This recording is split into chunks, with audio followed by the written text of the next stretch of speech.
Hola, mi gente, my beautiful people. Welcome to the Limbo Latino podcast. I'm your host, Joseph Colon, and I go by the Limbo Latino.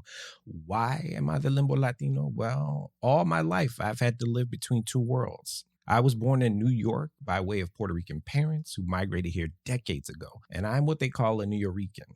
So, as you could imagine, being proud of my roots and being American has had some eye-opening experiences as someone who connects to both identities. This podcast will be about you all, the Latinx people, and also our allies, so they can get some education around who we are. And I hope that your stories and the documentation of it is a history of a people's. My story is but a part of the larger experiences of Latinx people. I'm excited to bring you a two-part podcast for you. I've had the privilege for the past 20 plus years to work in higher education and meet some amazing people. In these episodes, we'll feature one of my favorite people in the world. I had the opportunity to interview Felipe Luciano in Harlem during a visit in New York, and I asked him to give us some insights into his journey, his life, his story. If you don't know who Felipe is, then get comfortable. Throughout this interview, you will get a small glimpse of his life. So it's your job to kind of fill in the gaps, read up some more on him, and find out what really molded him during his, not only his formative years, but also his life. I also let him go throughout the interview. No restraint, a simple question. Tell me your story. So you will get the raw introspection from his own words. So I'm excited to bring his story to my podcast. So who is Felipe Luciano? Well, he was born in East Harlem in 1947, and his mother was a first-generation Puerto Rican born in New York, and his father was born in San Juan, Puerto Rico. In 1968, Luciano became a founding member of the original Last Poets, and they emphasized Black reawakening, and they were the subject of Herbert Danska's 1970 documentary Right On, which I highly recommend you watch. And the Last Poets, obviously, they influenced hip-hop, jazz, and spoken word. In 1969, Felipe co-founded the New York chapter of the Young Lords, a Puerto Rican nationalist organization that modeled itself after the Black Panthers, founded a year earlier in Chicago. The Young Lords stressed the importance of self-determination and community service and challenged various forms of oppression. The New York branch started an affiliate organization of the Chicago Young Lords before separating to become the Young Lords Party. In contrast, the Chicago group became known as the Young Lords Organization. The Young Lords Party organized community-based interventions, including free breakfast and clothing programs, health services programs, and childcare. Felipe emerged as a gripping orator for the Young Lords Party and was elected chairman. He spoke at many of their demonstrations, calling for wide-scale reform and social empowerment for his community, and the activism of Young Lords Party succeeded in creating lasting change for their local communities and launched the activist careers of many of their members, including Luciano. After the Young Lords, Luciano began hosting radio programs where he played musicians who were very, very high profiled and really connected to the culture. Folks like Tito Puente and Celia Cruz. They were artists and academics about various aspects of Latin music. He was the first Puerto Rican news anchor of a major media network station in the U.S. And not only that, he also won 2 Emmy Awards for his journalism. If you've not made it to the National Museum of African American Culture and History in Washington, D.C., you'll see my brother there represented within those walls. The interview is a testimony straight from the professor of social justice and equity himself. As a warning, just want to let you all, the listeners, know some of the language or experiences depicted are raw and may not be suitable for a younger audience. Please use discretion or just enjoy the lessons learned. Without further ado, my pseudo-uncle Felipe Luciano in part 1 of my conversation with him. Enjoy, and I'll see you for part 2.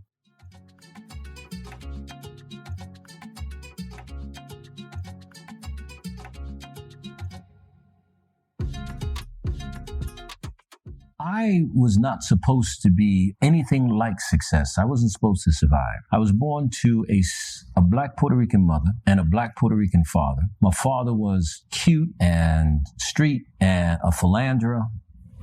He wasn't a pimp. He dealt a little bit on the side. And my mother became enthralled with his swag.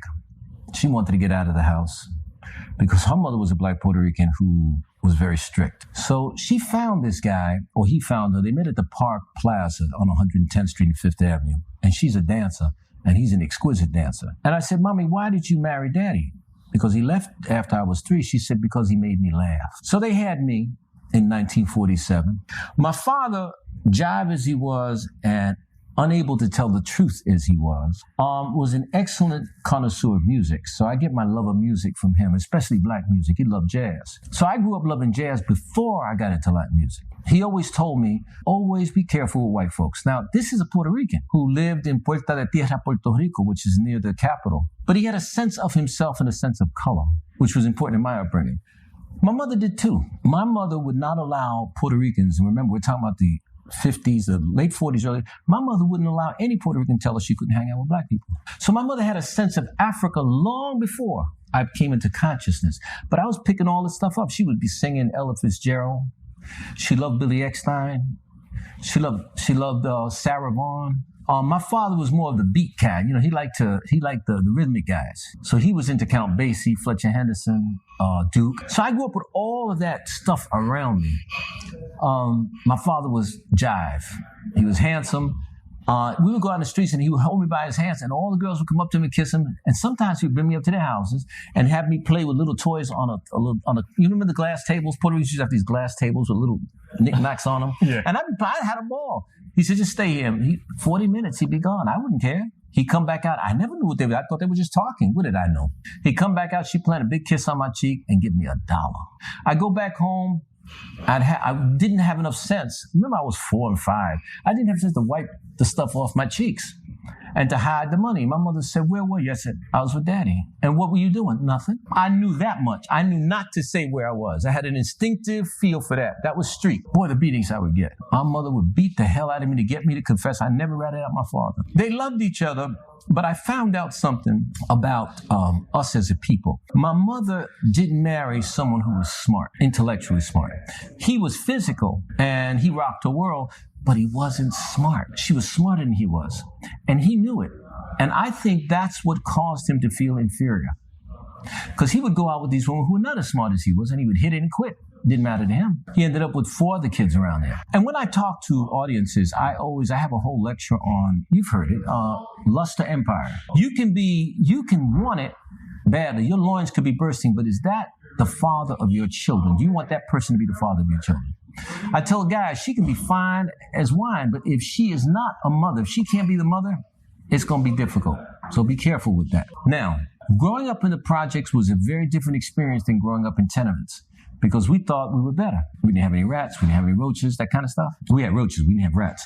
And I grew up intimately.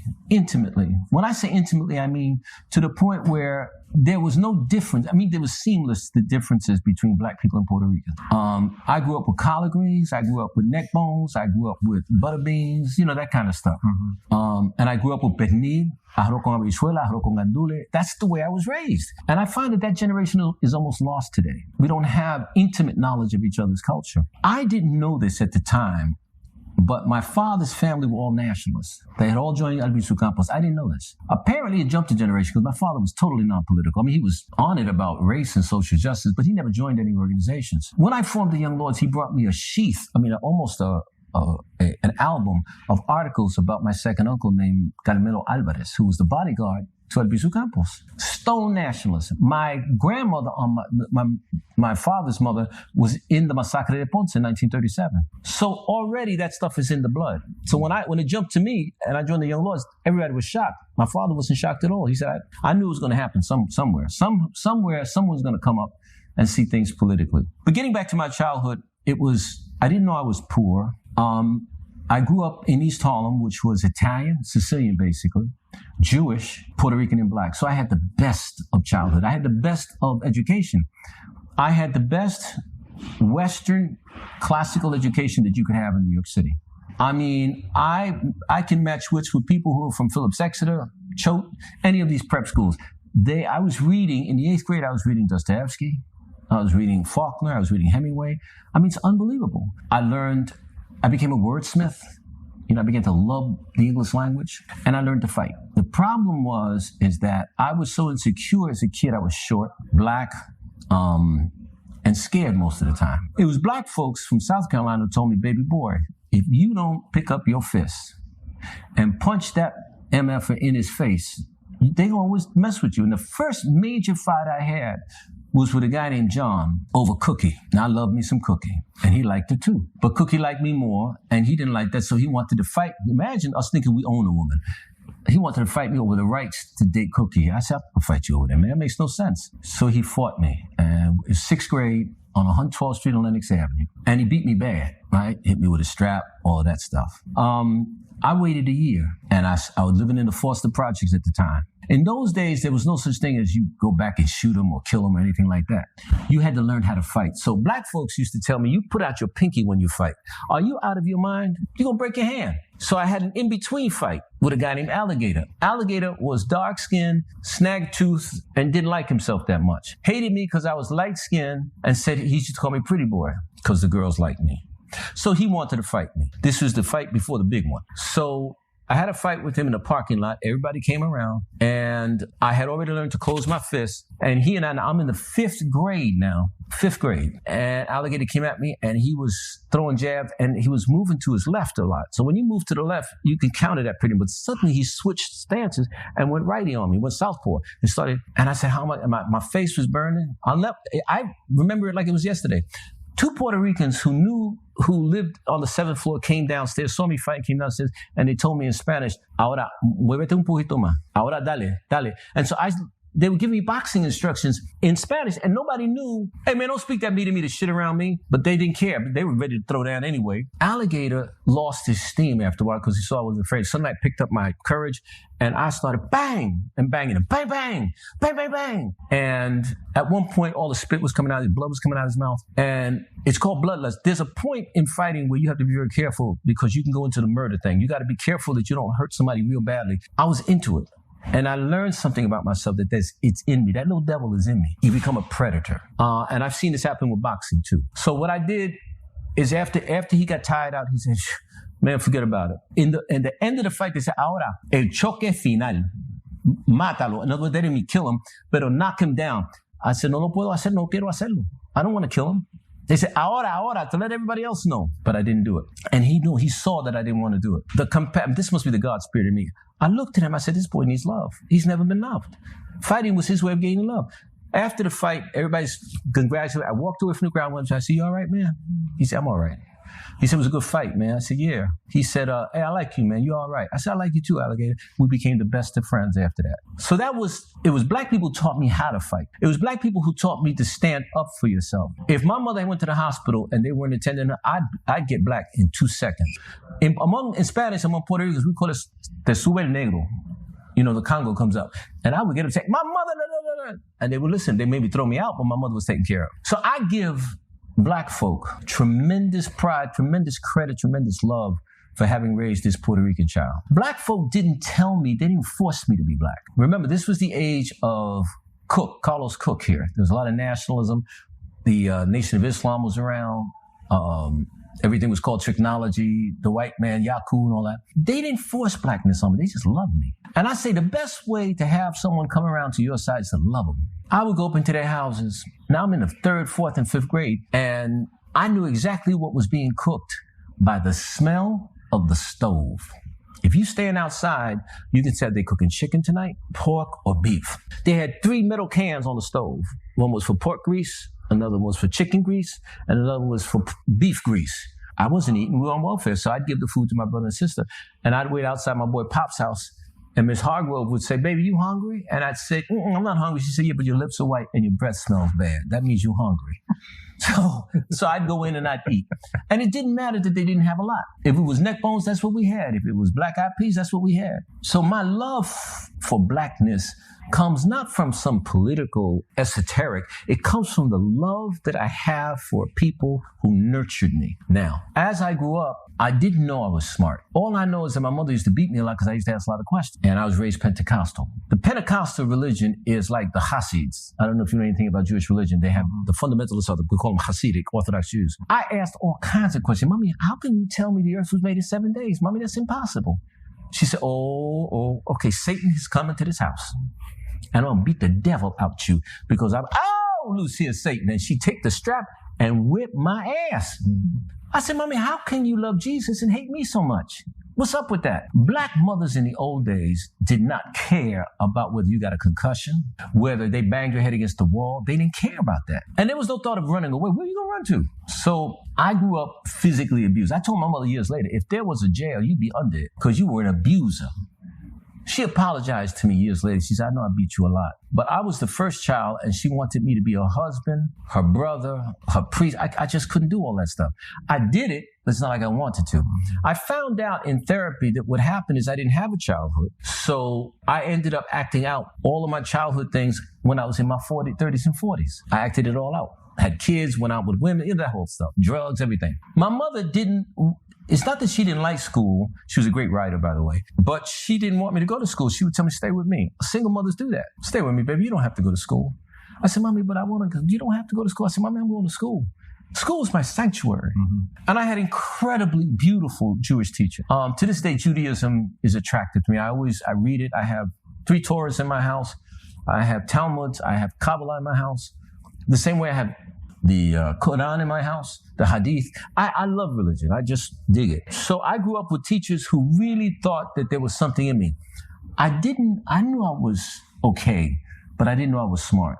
Later on, some teachers told me you're brilliant, and I didn't believe it. You know how you're raised, with working class kids. And I knew words.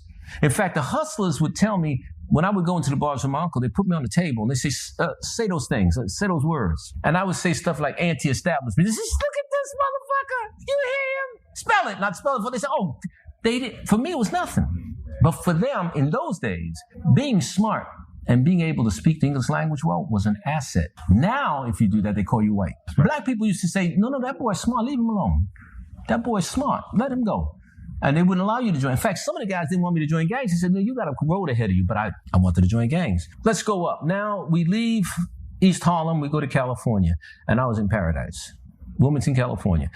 Paradise because I never saw palm trees. I never saw Japanese and Chinese together, Mexicans. And in California, a recess was a full period. Not half an hour, not 15-minute, full period. And we were playing, they had a pole with a rope attached to it and a ball at the end, a volleyball at the end.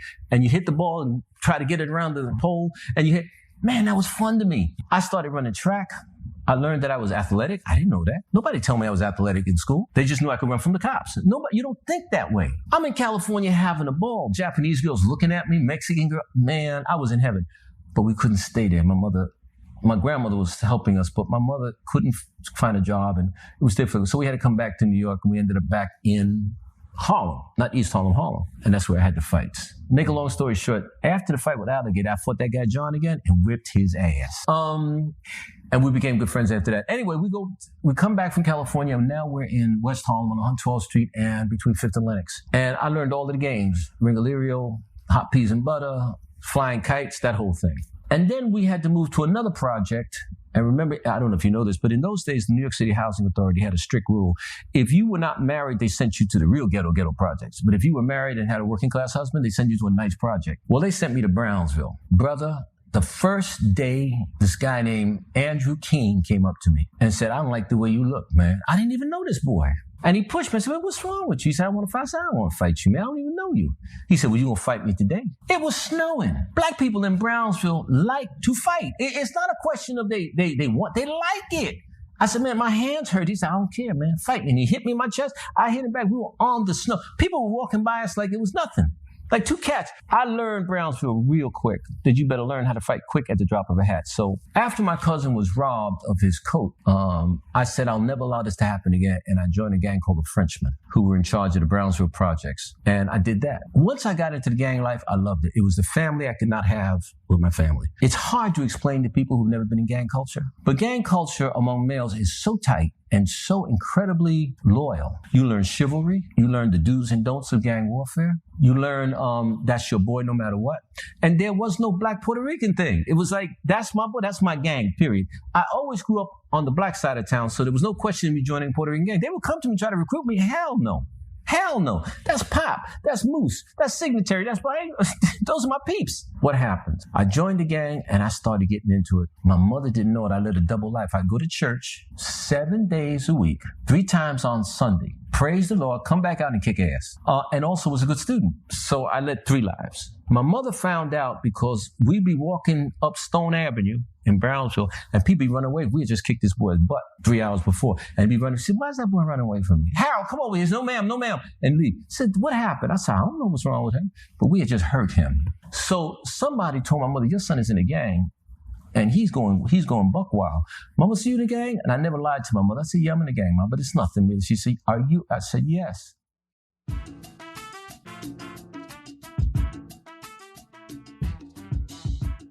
All right, that's the end of the episode. Thank you for tuning in. We will see you next week for part 2.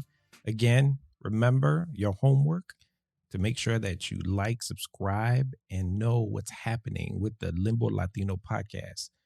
We will check you on the other side, and we'll see you next week. Peace.